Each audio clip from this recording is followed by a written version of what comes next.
네, 안녕하세요. 윤영건 변호사입니다. 상표법 입문 강의 35회 진행하도록 하겠습니다. 34회 계속 잘 듣고 계시죠? 그것에 이어서 35회 설명드리도록 하겠습니다. 우리 그 전까지는 우리가 이제 심사할 때 어떤 절차에 대해서 설명을 들었습니다. 이제 우리 등록 결정 전까지 여러 가지 심사를 하고 있었었죠. 그러면 특허청에서 심사관은 어떤 등록 요건에 따라서 상표가 등록받을 만한지 등록 요건을 심사하게 되는데, 자, 이때 거절 이유 통지에 대해서 좀 설명드리도록 하겠습니다. 이게 이제 우리나라는 이제 일본의 어떤 상표법, 여러 가지 지식재산권 제도를 다 도입을 일제시대 때 했기 때문에 용어라든지 어떤 양식 같은 게 아직 일본의 잔재가 남아 있습니다. 그래서 약간 용어라든지 그런 게 보면 우리나라에서 일반적으로 쓰던 용어가 아닌 것들이 좀 보이는데, 자, 우리가 거절 이유를 받게 되면 거절 이유 통지라고 하면 좋은데 의견 제출 통지서라는 용어를 쓰게 됩니다. 그래서 특허 같은 경우에는 뭐 최초 거절 이유 통지서, 뭐 최후 거절 이유 통지서 뭐 이런 게 있는데, 상표법에서는 그런 건 없고 거절 이유 통지라는 게 대신하는 그런 의미로서 의견 제출 통지서를 뭐 통지를 하게 되거든요. 보통은 한 번 나오는데 몇 번 더 나올 수도 있긴 합니다. 그럼 보통 언제쯤에 나오냐 하면, 당연히 우리가 출원 공고라는 거는 거절 이유가 없다라는 걸 나타내기 때문에 보통은 처음 심사 단계, 여기 이제 1번이라고 표시하는 출원부터 출원 공고 전까지겠죠. 만약에 거절 이유가 없다면 출원 공고가 됐을 거니까요. 이때 거절 이유가 있다라고 판단되면 심사관은 의견 제출 통지서라는 거를 통지를 하고 출원인에게, 그렇죠? 여기에서 보시면 갑이고, 여기 을이 이제 특허청이 됩니다. 특허청. 심사는 심사관이 하고요. 이제 특허청장 이름으로 나오게 되는데, 자, 이때 거절 이유가 나오겠죠. 그렇죠? 그래서 의견 제출 통지 양식은 우리 다음 슬라이드에서 보여드릴 거고요. 자, 그 다음에 만약에 출원 공고를 했어요. 그럼 출원 공고는 거절 이유가 없는 거지만 심사관이 보기에 출원 공고 후에도 거절 이유를 발견하면 얼마든지 거절 이유를 통지할 수 있는 게 67조에 규정이 되어 있습니다. 그리고 원래 등록 결정 전에도 의견 제출 통지가 가능합니다. 이런 식으로. 그래서 우리가 그 전까지는 일반적으로 등록 결정은 등록 결정이 안 되면 거절 결정이 되는 거니까 거절 이유 통지에 대한 부분들을 할 수 있겠죠. 그렇죠? 이게 원래 일반적이었는데 최근에 직권 재심사라는 제도가 도입이 됩니다. 2023년도에. 그래서 등록 결정이 됐음에도 불구하고 요 4번이라고 표시한 부분, 등록 결정 후부터 등록 전까지, 요때도 거절 이유 통지가 가능하게 됩니다.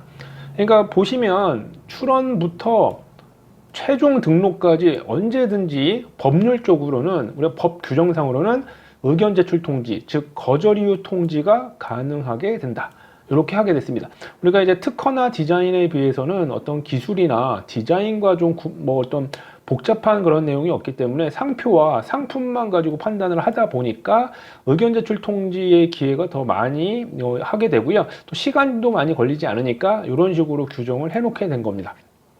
그래서 요 4번의 경우 우리가 이거를 직권 재심사라고 또 표현을 합니다. 직권으로 다시 심사하는 제도. 그래서 등록 결정 후에 가능한 빨리 돈을 내서 등록이 되면 그땐 의견 제출 통지를 못 하거든요. 그래서 등록 결정을 받으면 원래 가능한 한 돈을 빨리 내라고 저희가 보통 그 직권 재심사라는 제도가 개정된 후에는 이제 보통 우리가 출원인에게 등록 결정 통지를 하면서 안내를 합니다.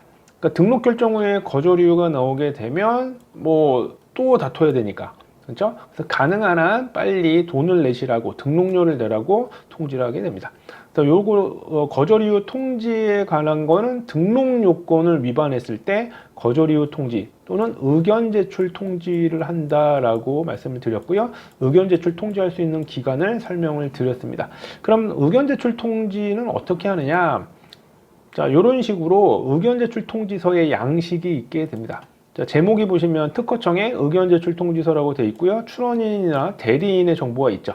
여기 이제 제가 예전에 진행했었던 건이고, 의견 제출 통지가 있었지만 나중에 잘 극복을 해서 등록됐던 케이스거든요.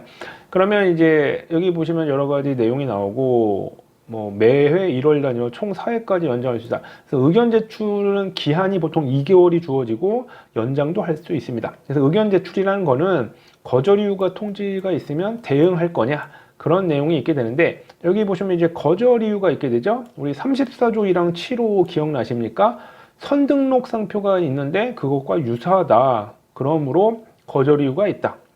그래서 여기 제가 이런 상표를 출원을 했는데 이 오른쪽에 있는 인용 상표가 이미 특허청에 있었던 거예요. 특허청에. 그렇죠? 그렇기 때문에 선등록 상표가 있으니까 지금 출원한 상표는 34조 1항 7호에 위반이 있다. 상표와 상품이 동일 유사하다. 이렇게 의견 제출 통지가 나오게 되는 겁니다. 그러면 이제 여러 가지 다툴 만한지 유사하지 않은지 아니면 다른 조치를 할 만한지, 자, 34조 1항 7호에 대한 요건을 정확하게 알고 있어야지 이거를 극복할 수 있는 방안을 고려해서 사정에 따라서, 그 다음에 또 출원인이 어떤 방식을 원하는지, 또 비용 등이 문제될 수도 있으니까 그거를 안내를 하게 됩니다. 자, 그래서 거절 이유 통지를 의견 제출 통지서 이런 양식으로 나오게 된다. 이렇게 알아두시면 될 것 같습니다. 자, 이게 등록 요건에 대한 심사에 대한 결과라고 보시면 되기 때문에 거절 이유 이게 안 나오는 게 제일 좋겠죠. 심사할 때. 자, 요걸 이제 의견 제출 통지서 또는 거절 이유 통지입니다. 실질적인 내용으로는 그렇게 알아두시면 될 것 같습니다. 그래서 우리가 이제 출원을 하게 되면 심사를 해서 거절 이유가 있으면 의견 제출 통지, 없으면 출원 공고가 되고요. 그다음에 심사 중에 여러 가지 문제가 있을 때 아까 말한 뭐 거절 이유 통지가 있다면 보정이라든지 뭐 분할 출원, 변경 출원 뭐 이런 것들, 그다음에 조약 우선권이나 출원 시 특례, 출원 시 특례는 박람회와 관련이 있었죠. 그래서 그다음에 이제 제3자가 뭐 거절이 있다라고 지적할 수 있는 정보 제공이나 이의 신청. 그 다음에 심사를 빨리 하는 우선심사 제도도 있었고요. 그 다음에 출원 중에 제3자가 상표 사용하는 거를 막기 위한 나중에 업무상 손해라든지 그런 거를 청구할 수 있는 손실보상 청구권 58조 이런 것들이 있었습니다. 그래서 절차에 관한 부분들을 쭉 설명을 드렸었고요. 그 다음에 의견 제출 통지 부분 언급을 좀 드렸습니다. 자, 이런 부분들이 다 완료가 돼서 거절 이유가 없게 되면 출원 공고 한 3개월 정도 지나서 등록 결정이 되고 돈을 내면 최종 등록이 됩니다. 리지스트레이션. 그럴 때 이제 상표권의 효력이 발생하고요. 또 상표권 효력이 발생했을 때 상표권의 뭐 여러 가지 또 절차라든지 또 효력 이런 부분들이 또 법에 규정되어 있게 됩니다. 자, 우리 입문 기초 강의로서 기초 이론들 쭉 설명드리고 있는데요. 절차 파트에서는 좀 나오는 부분이 좀 정해져 있기 때문에 뭐 판례가 있거나 그러지 않습니다. 그러므로 절차는 그냥 반복해서 그리고 또 중요한 부분 위주로 정리를 하시면 되고요.